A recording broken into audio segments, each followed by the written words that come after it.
The first bill we're going to hear is House Bill 5774 by Leader Chippendale.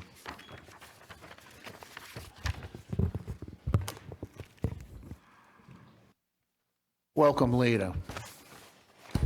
Thank you, Chairman.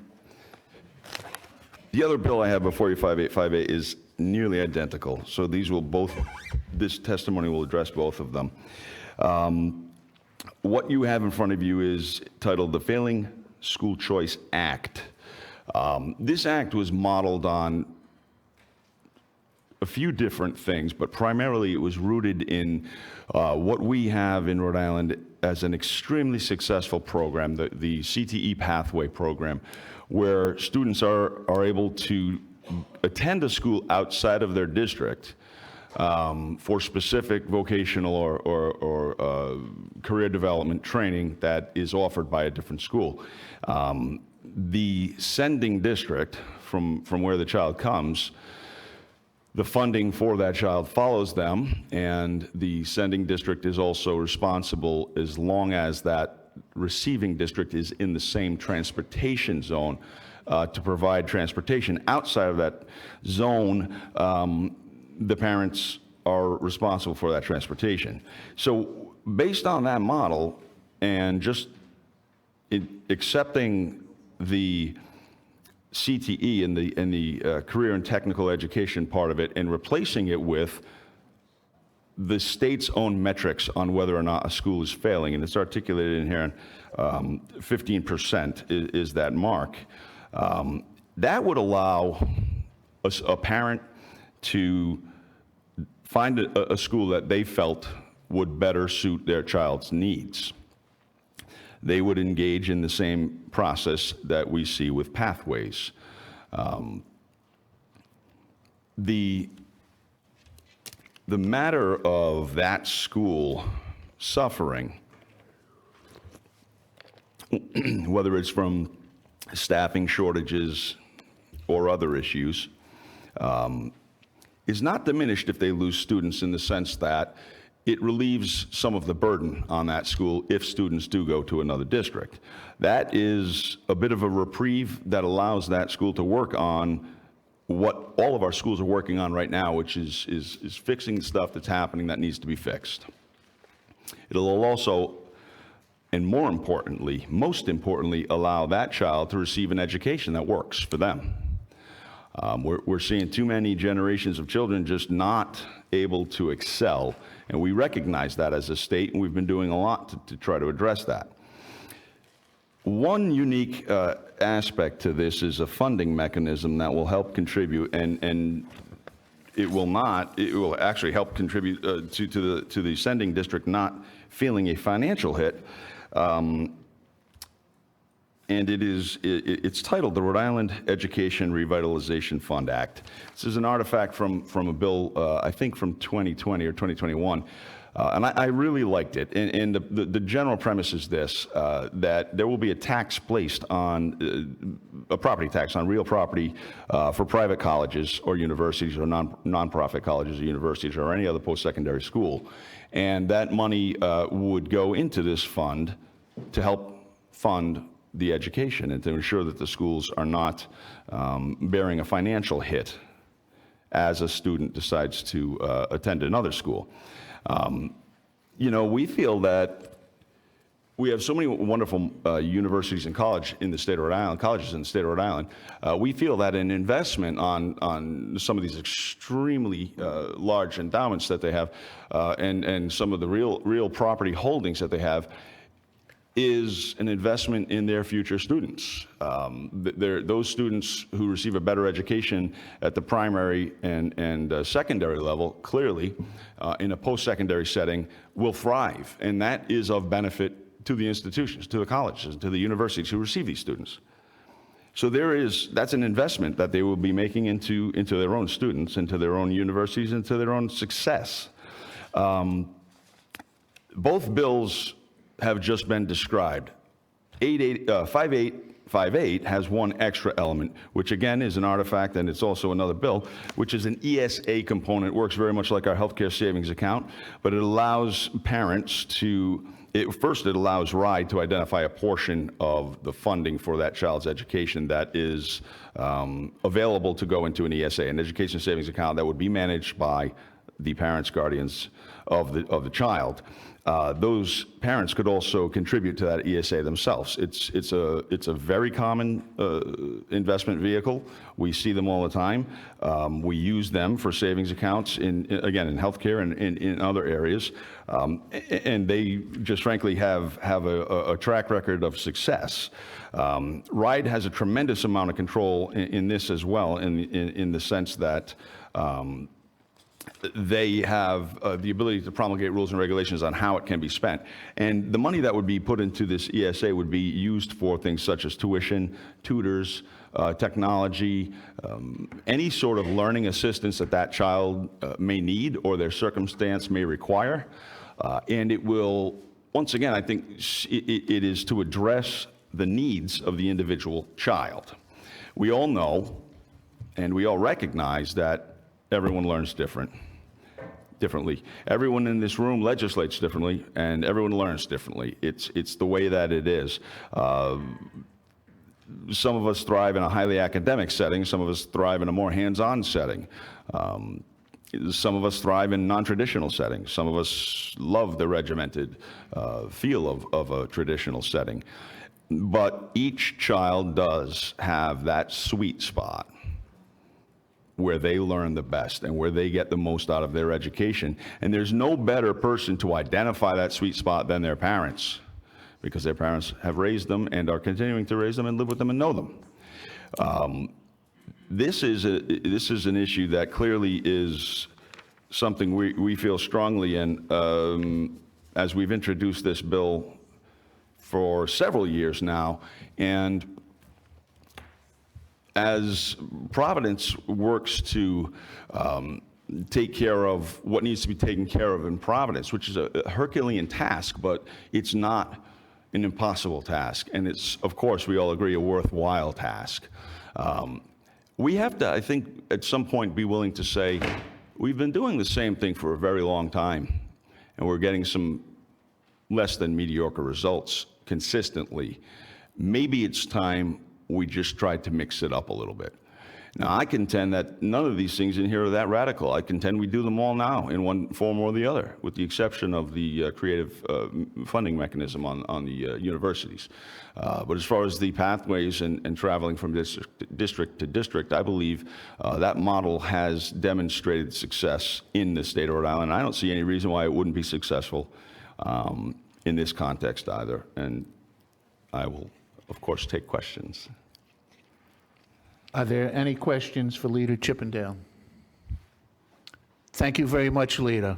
Thank you very much. Appreciate that. So the next three, please come up when your name is called. James Parisi. Oh, did you? Okay. Oh, yeah. sorry. Yep, no, go ahead. Yep, Mr. Parisi. Stacy Capizano and Ed Bastia. Batista? Ed Bastia. Welcome. Mr. Parisi, you will be able to have as much time as you need because you're the major opponent of this. Everyone else will be held to the regular time. Please, welcome, please proceed. Thank you, Chair, and I won't overuse that opportunity. The Rhode Island Federation of Teachers and Health Professionals opposes both bills that Representative Leader Chippendale has introduced. To start with the title, Failing Schools. I've got to be honest, I cringe every time I hear that phrase, as if schools that contain students who test poorly or failing that narrative is probably one of the reasons why it's really hard to get people to enter the teaching profession in the first place. And it's not unique to Republicans. Republicans and Democrats have used that phrase harmfully, and I think in error, because just because schools contain students who don't test well doesn't mean that they're failing. We are very concerned with the mathematics of this, and I'm no mathematics guru, but if you take 15% lowest every year over time, you're going to have 100% of public school choice in this state, requiring communities to send their tuition out of district to other places, which is disruptive, and there are complaints about unfunded mandates all of the time. This is a classic unfunded mandate in the education world. We think that schools that contain low testing students are going to have to suffer cuts of programs and services when their community loses money as students exit. It's disruptive. It's counterproductive to helping the students who need the help the most. And that's what we want the General Assembly to do. Pay some attention to the funding system that addresses need without forcing schools to cut their budgets, probably close schools like Providence recently has, in order to fund different programs. We don't think it's good for the community, and we don't think it's a good way to improve the education system generally. We always view public schools as a community asset. They're not vendors getting a payment. They're an asset to the community, and it's up to the Assembly to support that important community asset of our public school system. In addition to be concerning about the closure, we have major concern with the other bill that has that education voucher component. I mean, that's just going to provide hundreds of millions of dollars of subsidies out of the public coffers, out of the community system to support private or parochial schools, in addition to the public school choice program that has already been described. So for those reasons, we have major concern with the structure of both bills. I do have to say, the leader is putting forward an idea of a wealth tax, a property tax on higher ed institutions. It's not a bad idea and probably worth a look. I would rather those additional resources, if they are garnered by the state, would be used to support community public schools, maybe bolster funding for schools for their multi-language learner population, or assist with the major school construction projects that have already been approved that are going to need increased state resources. But as an idea, it's not a bad idea, but not for the purpose of funding a voucher program or a program that is going to destabilize our public school system by going to a 100% choice program in the near future. Thank you for the opportunity. If there are any questions, I'd be glad to answer them. Yes, Representative Norrie. Thank you, Chairman. Jim, thank you for your testimony. I have one quick question on an interpretation to see what you think. So page 3, line 10, 11, and 12, it talks about the amount of tax, as you stated, shall be based upon the endowment of private college, university, nonprofit college or university, or any other post-secondary school. So my understanding from Google is post-secondary school could be any type of trade school. So the Tony and Gee, who does certifications through cosmetology, would those be considered post-secondary by definition, that we would now be putting a tax on an organization like I thought that? it was a very general universe, the way that this bill was worded, and it would capture programs like that, and perhaps even some trades programs as well that run apprenticeship programs, because that's considered post-secondary as well. That was my interpretation as well. I just wanted to get yours in the field. Thank you. Thank you, Mr. Parisi. Oh, yes. Representative. Thank you, Chair. Please. Yep. In Rhode Island, I mean no disrespect when I say this, but year after year, all cities and towns, this is our biggest budget item to the school systems that we have. When we have these failing schools, sorry for the verbiage, but I'm copying what's on the bill here. When we have schools that have they're working on some issues, let's just say that. Would you say they've had these opportunities already to fix these problems? And when or how, instead of looking directly at the school itself, but looking at the children, the child is in basically that school system for only so many years,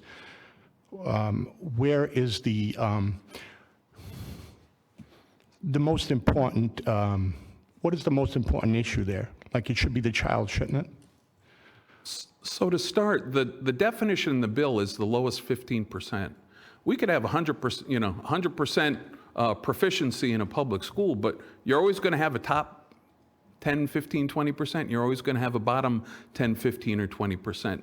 So this bill creates a guarantee that we have 15% of our schools considered failing every year. So that's the first point I'd like to make, the way the bill is worded. The other comment I'd make is, quite honestly, I know it's a big budget item, but it's not like schools have too many resources. If you walk into a lot of our public school buildings over the years, mold infestation, really high class size in some places. We don't do the best job of instructing students with special needs, as you've heard in this committee the last couple of weeks. So there's a lot of unmet need. And then final comment, even with the governor's proposed budget this year, school districts are getting like a 2% increase. I mean, that's why no public school teacher has got anything close to a cost of living that matches inflation. So I think we're actually falling further behind as we sit here today. Not that we've gotten so much that we ought to rearrange our whole system in a form such as this one. If I may, you Absolutely. Thank you. If I may, you mentioned a few things, one of which you mentioned mold in the schools and stuff like that. Is that because it wasn't taken care of, or because it was a financial burden to the school that it couldn't afford? I think it's both. I think it's clearly both. That, there's been a lack of urgency on school buildings in this state for decades, not years, but decades. But it's also an issue of finances where maybe a city or town council doesn't want to support a bond request, or it was only when the General Assembly offered incentives that we saw a big uptick in school construction and renovation in this state. So I think finances are part of it, but a lack of urgency is definitely part of it as well. Thank you. Thank you, Chair. From a professional that deals with that, with school maintenance, thank you for the question. Thank you, Mr. Parisi. Mr. Bastia. Thank you. I appreciate this, and I would like to thank Representative Chippendale and the other representatives who have submitted these two pieces of legislation. And I'd like to begin by telling you that I'm not a statistician and I'm not an economist, and I'm here as a citizen to offer my support for these bills. I'm part of a group of volunteers who have come together, and we call ourselves Rhode Island Families for School Choice. We firmly believe that Rhode Island parents are the primary educators of their children, and therefore should be financially empowered by this body of legislators to make the right decisions, or the decisions that they feel are best in the best interest of their children. And what does that mean? That means being able to make a choice on where their child is enrolled in school. While we're waiting for systems to make decisions on improvements, the question is, should a child be relegated and mandated to stay enrolled in a particular location where things are not being addressed, or when they are not being challenged to do better? Our national test scores, on average, have not been stellar, and attendance and graduation rates fall below what should be there. Parents really don't have a choice if they are economically challenged and they're living in situations where they don't have any other options. The enactment of these bills would open those windows and doors at least a bit. I'd like to give you one small example. I have a godson who's enrolled in a public school. He is now 18, and he is developmentally and physically challenged. And unfortunately, while other students, his contemporaries in his age group, are applying for colleges and getting jobs, this young man, unfortunately, cannot fill out an application for a part-time job. I feel, after having worked with him personally, that he really is not being challenged and given the necessary equipment to, Okay, could, sorry, does that could tell you, me con- that? yeah, that's too much, you want to conclude, in conclusion? In conclusion, I think he's not being challenged. And if this bill, the 5858 were enacted, his parents might be given an opportunity to enroll him someplace where his needs could be better met. Thank you. Are there any questions for this witness? Thank you very much for your testimony. Thank you. Thank you very much.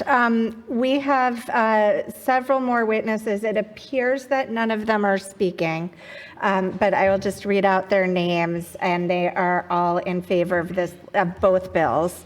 Cheryl Greathouse, Paul Rihanna, Megan Brillian, Gail Simmons, Angela Cook, and Karen Iacobo.